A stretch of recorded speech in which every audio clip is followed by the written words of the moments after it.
Welcome to Spectrum Perspectives, real talk with parents, professionals, and autism advocates. With your host, Cindy Gellermini.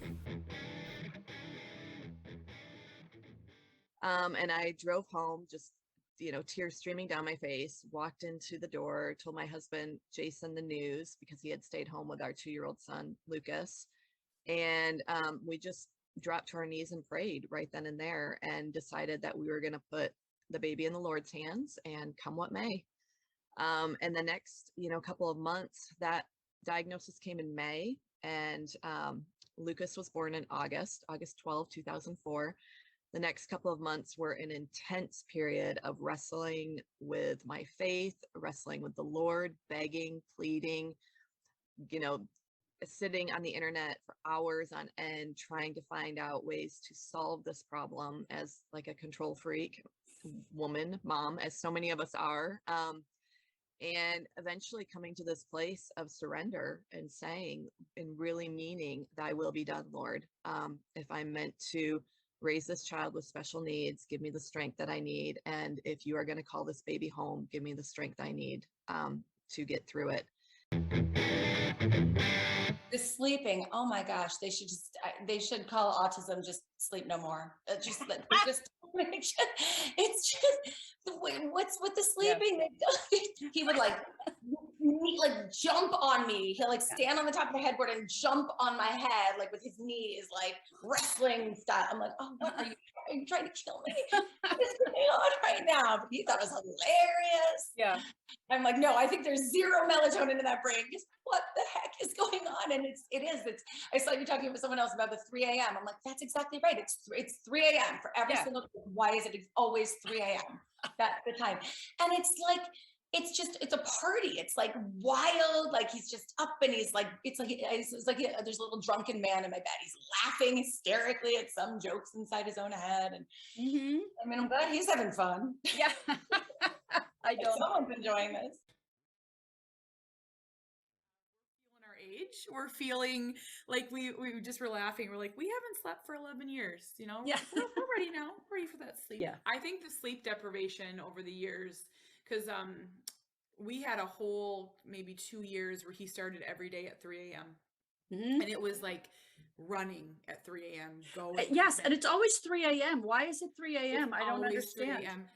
And I worked full time then, and I wouldn't leave. Like let's just say I'd put him on the bus at 8:30, and I would be at my desk by 9, and I'd already lived a whole day. Like I was eating lunch, just loony. I was like, those were hard, isolating, hard times.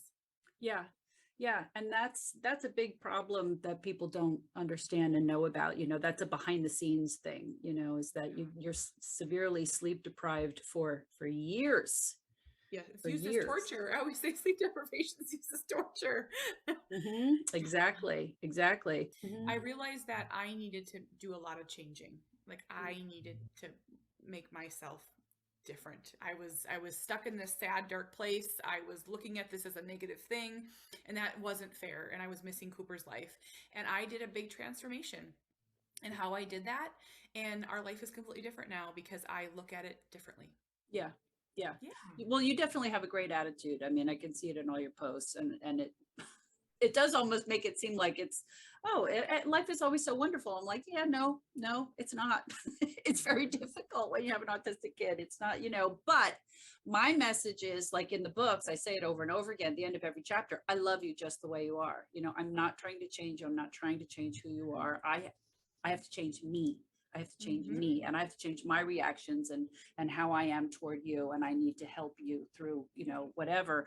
And I knew that parents would read it to their kids, and I wanted parents to read those words over and over and over again. So it gets in here, so that it kind of changes their attitude instead of feeling like, oh, I'm having such a, oh, my life sucks, whatever, because I see a lot of those posts, and I'm like, girl, you got to change your attitude. Like, I'm not going to say that to somebody, but when you see these posts on Facebook, it's like, look, yes, it is hard.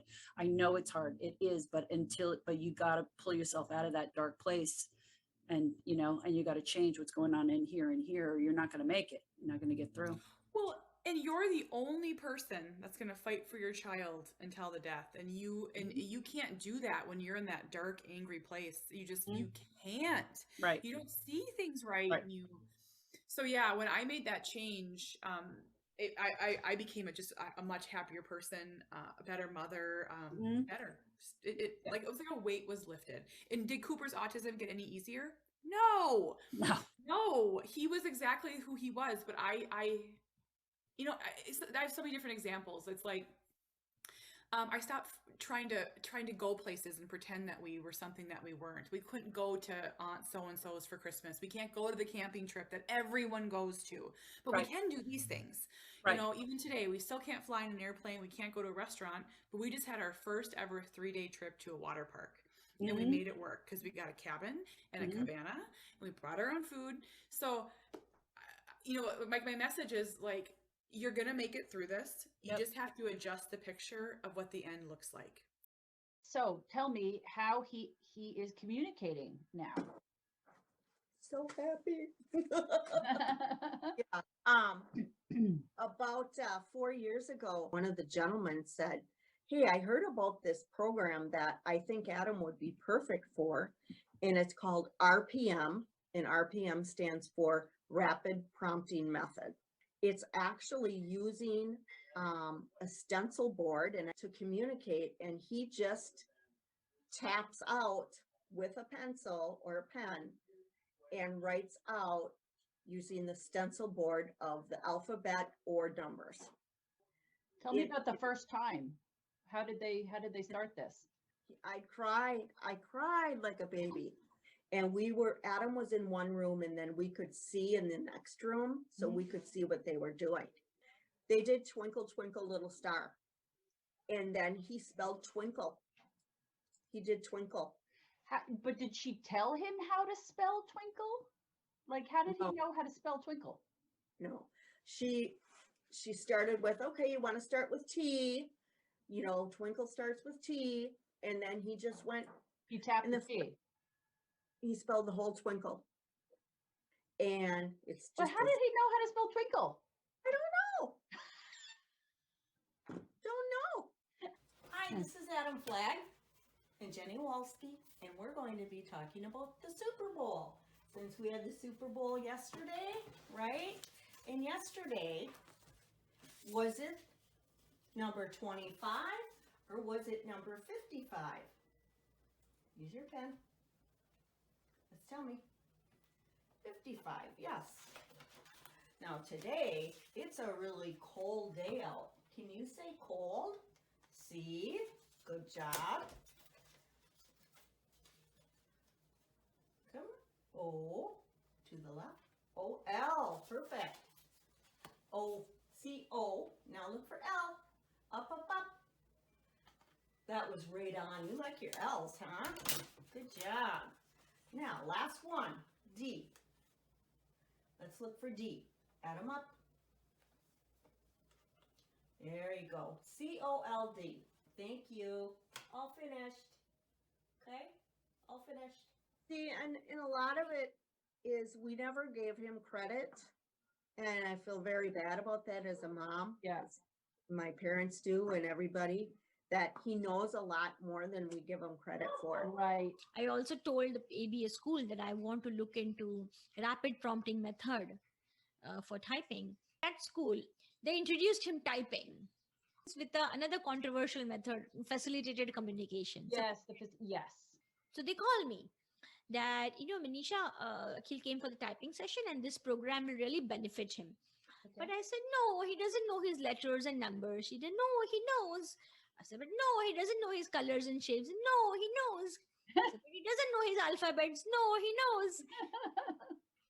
And then we transitioned ourselves from supported typing to RPM method. And Saturday, Sunday, she does the workshop in New Jersey with us. Now, 4 to 5 children from the same workshop, they start responding. Yeah. Okay. And next day I go and she pulls out 4 to 5 children, the same children who were in the workshop and few more extra children. And when they start doing RPM, first time anybody coming into your school and giving the output And one of the child expressed there, this is good that now people will believe in me and not think that my aide is typing. So they were blown away.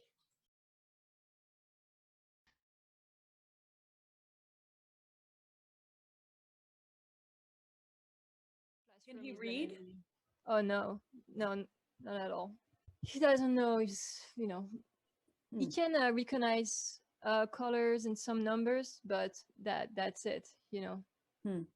I just want him to experience school, even if he's not gonna learn what the other kids are doing. Just to be able to sit there and who knows what he's taking in, even if he can't express it. That's also like one of my thing. I'm like, we don't know because he can't tell us. Maybe Right. he's learning it and he can't put it on paper. Right. So we'll see. Do you know about the rapid prompting method or the RPM? Yeah, that's like not science based. It's been like proven to be like, because the Facilitated, yeah.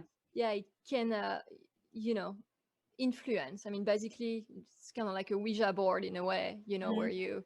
So I'm not into that, but some people type by their own. They're like, they can type independently, and I think that's wonderful.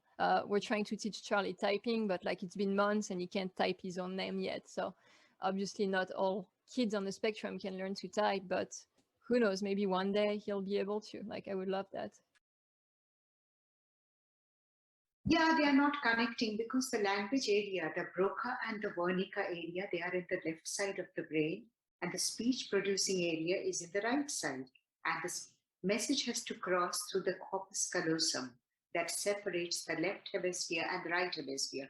Now, due to the underconnectivity of the neurons, the message does not pass. So what the voice is saying is something that is with muscle memory, it's automatically saying, versus what the real thought is, it stays over there in the left side. You have three types of vision. One is the generalized vision, like Temple Grandin vision. Right. So people go to Temple Grandin's lecture, feel good about it. Oh, my child is going to like cows, but it's not happening. Okay. I'm telling like that. You read. Yes. Then you have selective vision. Out of all the things in the world, the student selects his own iPad and sees, or picks up something, visual preference, okay, where there's a visual target. Or you see a global vision where the muscles, see, you have the ciliary muscles in the eyes, which makes us turn our eyes, those muscles are not working. So you can say, look, it's not happening. Okay, so you see so many therapies, look, and it's not happening because the muscles are not working. People don't know the biology and they become the therapists and then what to do. Between the ages of 2 to preschool, that is the pre-operational thought stage. And in the pre-operational thought stage, children begin to imitate. And then you see a group of the autistic people, either they hyper-imitate, that is echolalia, or hypo-imitate where there is absence of imitation. And so when there is absence of imitation, which was there with my son, of course, how will you imitate without the motor skills? And if the sensory pathways are not connecting, you are not getting the motor skills. So without imitation, you can have 50 hours of speech. You can have this, say, Baba Bear, it's not going to happen. Children may think about in their mind, but imitation is a motor skill. So you can have all these beautiful therapies around, but in the absence of that, nothing is happening.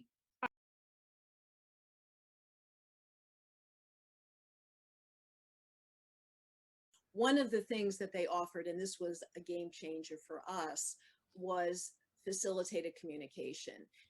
It's been discredited. So he's not using the RPM, the rapid prompting method. He's using the facilitated.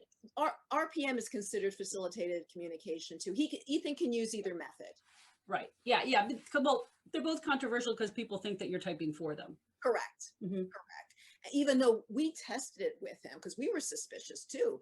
No one wants to be deceived, Sure. And that's not to say there aren't terrible examples of where that did happen. Right. Do you have any examples of something that you asked him that maybe the teacher wouldn't have known the answer to? that's exactly what we did. We would ask him, like, what color is your room?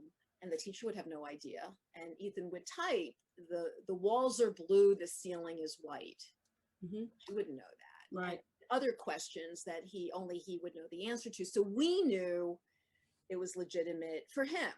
So I started to go in for extra sessions just to get in more conversations with him. I said, Ethan, what are your thoughts about God? And Ethan said, he typed, God is in my heart and he will always protect me. I was not expecting that. Well, did he tell you that? And Ethan typed, when I lived in heaven, he told me that. When you go to heaven, there are no bodies, just spectacular energy. Did you choose to come here as Ethan Rome? Yes, I picked to be me and have many challenges. Why did you choose to come back with challenges? I will be greatly rewarded in eternity. Is there anything we should do to help you? I have to complete my journey as prescribed by God. Does it feel longer than you thought it would be? Yes, the journey is unfathomably longer than expected. Wow, that's a big word. He was 11. Yep. And it was actually a documentary called A Mother's Courage that someone tipped me off to that I watched. And there was this one part where they showed rapid prompting method, and it was helping children that looked a lot like my son begin to spell. Yeah, RPM, all of a sudden it was like I saw that he was in there. So she said in a setting, she said, well, what color do you want the car to be? And on these stencils, he spelled BROWN. And it was just like, oh my gosh. Yeah. Because it wasn't like I'm teaching you how to spell. It's like he knew how to spell. Right. It was getting him to express his own self. So that started it. And then about a month later, I'm doing lessons with him. I'm sitting at the kitchen table, and we are doing a lesson, and we're reading from the children's Bible, and we were reading about how Jesus healed the blind man. And so I read it and I said, Josiah, Jesus healed the blind man. What did Jesus do? Did he PLAY, play with the blind man, or HEAL, heal the blind man? Write that on a piece of paper, rip the paper in half, put the two options on the table, tap on heal, tap on play. He appropriately chose the one that said heal. And I said, okay, let's spell heal. And he touches G, and then he touches O. And I'm like, go, like he's missing this. He goes on to spell his first ever independent sentence, God is a good gift giver. That was like the biggest miracle a person could possibly ever have. Yeah. And how is he learning how to spell? This is what's amazing me is I'm hearing these stories. I'm like, who taught them how to spell? Well, that was just the thing. I'm going, because all the time I'm thinking I'm the one that's like, I'm trying to teach him like word by word, a lot of, all this stuff. And all of a sudden he spells God is a good gift giver. I mean, that would be like climb Mount Everest. I mean, that just wasn't in my vernacular that was possible for him. Am I on candid camera? Like, yeah, did I crack, Right. And I'm like, yes, Josiah, God is a good gift giver. Like, how do you know that? And he spells God is everlasting Jehovah. And I was like, am I seriously, like, what is happening right now? Right. And he goes on to spell God is very capable. And this just like this moment like changed everything. This was a moment. What started happening was he was describing things that I'm like, what are you seeing, or where is this coming from? And then I asked him questions like, how do you know how to spell all this stuff? And he wrote, Jesus taught me the order of sounds. And I'm like, Jesus gave you hooked on phonics? Or what is going on? Like, no one's gonna believe this. Like, what in the world is happening? I felt like I was in an ulterior universe or something. One mom had made a comment on an autism page, hey, my kid seems to laugh for no reason. Does anybody else's kid do this? And a bunch of us chimed in. And I said, My husband and I always say that Robbie was playing with his angels, like, because it was like he could see someone in his room that was playing with him and making him laugh. It was like he saw something that he thought was hilarious, you know, and other moms chimed in and said the same thing. Yeah. What I have found is that in sharing my story, I've had several people since contact me and say, your story is our story. Often when I get with other parents that are like, oh, okay, what about the spiritual side? Because a lot of people aren't talking about it. You know, they don't know who to talk about it with. And once they get with me, and I've already kind of put the crazy out there, they're like, okay, my son, I feel like my son is seeing things, or I'm hearing, you know, these different things. And like what I'm seeing and what I'm experiencing is that there are a lot of children, especially in kind of that nonverbal, having just had communication open, that have very similar experiences as my son. But there was this one time and he woke me up and he wanted me to go over to the couch and I would sit beside him with the iPad, and he typed to me, man must voice, Father, what do you think? Jesus, what do you love? Spirit, what should we do about it? This is your mission. Do what Father thinks and what Jesus loves and what the Spirit tells. And that would be like the sort of thing that would happen in the middle of the night. That's the sort of thing that I'm going, okay, this isn't a matter of like, he's just making stuff up. He's just. Right. And who was teaching him this? Who did he say was teaching him these things? Jesus? Angels? He said that he was experiencing where like he would go up into heaven, like when he'd go to sleep, an angel would come get him, like transport him up to heaven. And that there would be like almost like school in heaven, like education. Right. And at times he would see past family members. He would know that they were family. He would see historical figures. Right. And didn't he see Abraham Lincoln? Didn't he teach a class? I read that in your book, right? Yeah. So he would talk about like there might be a historical figure like Abraham Lincoln. So he would talk about how Abraham Lincoln had a burden on his heart about ending slavery. And then it's like Abraham Lincoln's angel would come and show what was going on in heaven to influence him. So like the other side of the veil at the same time. And so somebody had told me about this method, and I actually listened to her and I was like, gosh, I feel like that might actually work. But in my head, it was that same voice that said, her son's not as severe as my son. It won't work for my son. It works for her son because he's not as severe. I was wrong. Her son was as pretty much nonverbal like my son. So how did you start the RPM? So after you went to visit your friend and his son was doing it, where did they send you? Where did you go? I went to a workshop. I saw some kids doing some incredible things. I saw a girl get on the boards for the very first time and did a lesson. I believe it was on photosynthesis and spelled out photosynthesis while her body was all over the place and she was making noises that pierced my ears. Wow. The very first thing he ever communicated independently was my friend. She did a lesson with him on the history of the t-shirt.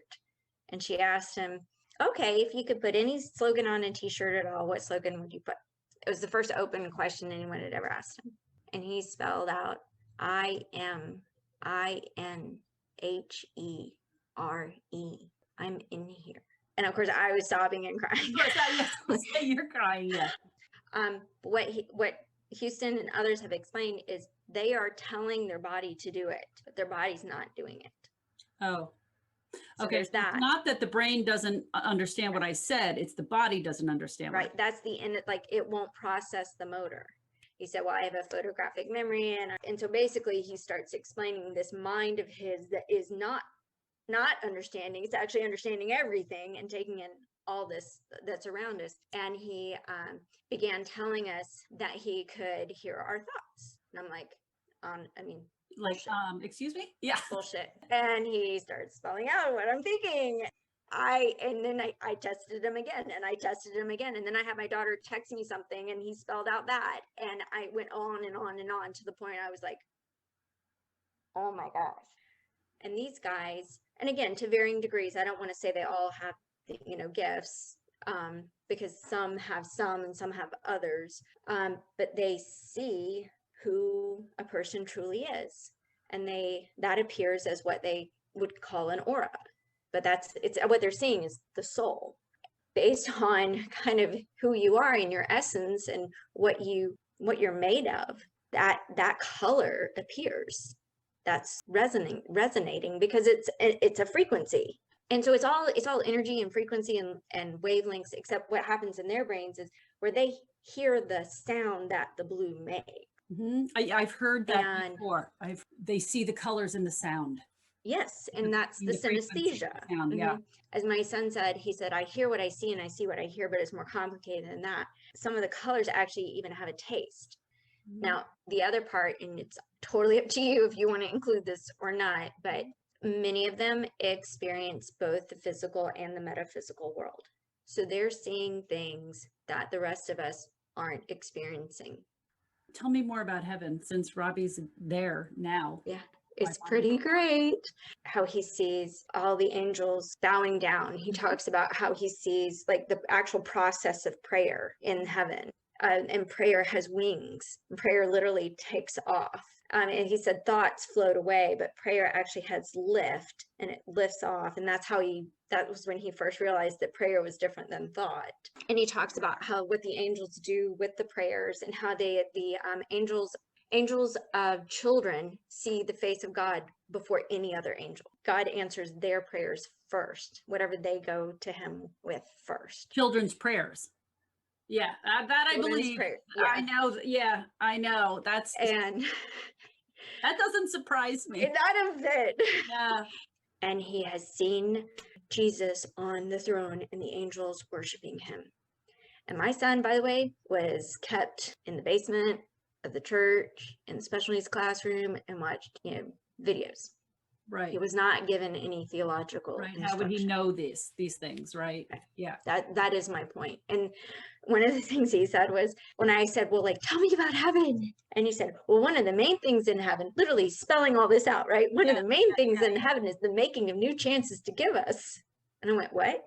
And I was like, oh my gosh, his mercy is new every morning. And I was like, and it goes, that's just the beginning. That's like one little tiny piece. When would he go to heaven? Like when he was sleeping at night or during the day, or?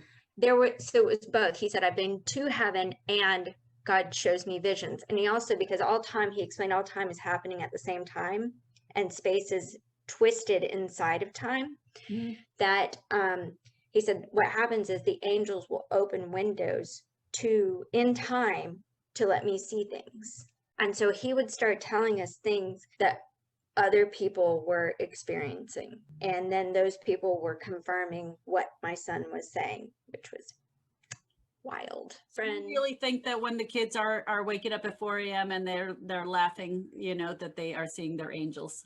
The thing is it would be one thing for me to say, like, but I've heard it from multiple. He was asked, do you see the darkness and the light, or just the light? And my son sat up and he said, I see everything. Neurotypicals believe I've seen. When you've seen what I've seen, there is no doubt. How can you be trapped in your body and experience injustice after injustice after injustice and see the worst of people and still make that statement unless you've really seen it?